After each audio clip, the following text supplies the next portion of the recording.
Welcome to Payroll Setup Lesson number 3 on setting up the job types for payroll.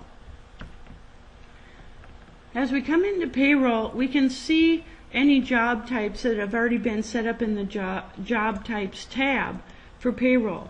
Now let's talk about job types, because you may or may not need to use this feature, but I highly recommend it.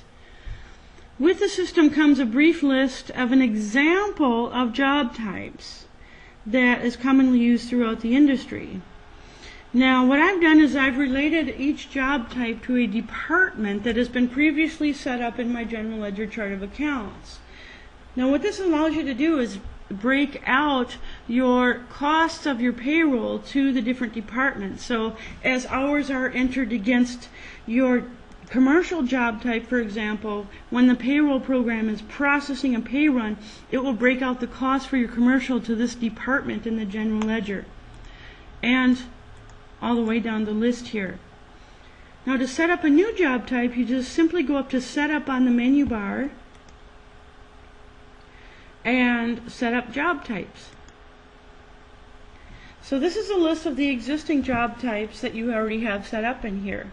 If you wanted to edit one, you can simply double click on it. It brings the information down to the entry edit fields where you can press enter through them, making any change that you want to.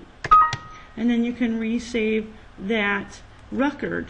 But if you want to enter a new job type, you simply click the new button, and then you can either access a previously set up table that's being used on the job cost and sales side of things, or you can just simply type in your 2-character job type that's going to be used by the program.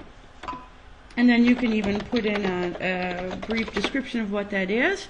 And as you hit enter, what Cobra will do is bring you to your GL departments drop down, where you can select the particular department for the new job type that you're entering in here. As I press enter on the department, the save button is highlighted, so I don't have to pick up my mouse and click save. I can just hit my enter button. And then you see that the new department is added up here. So again, the purpose of job types in payroll is to break out your costs of your payroll labor to the different departments so that you can start getting analysis of the costs of the different areas of your business in terms of the labor.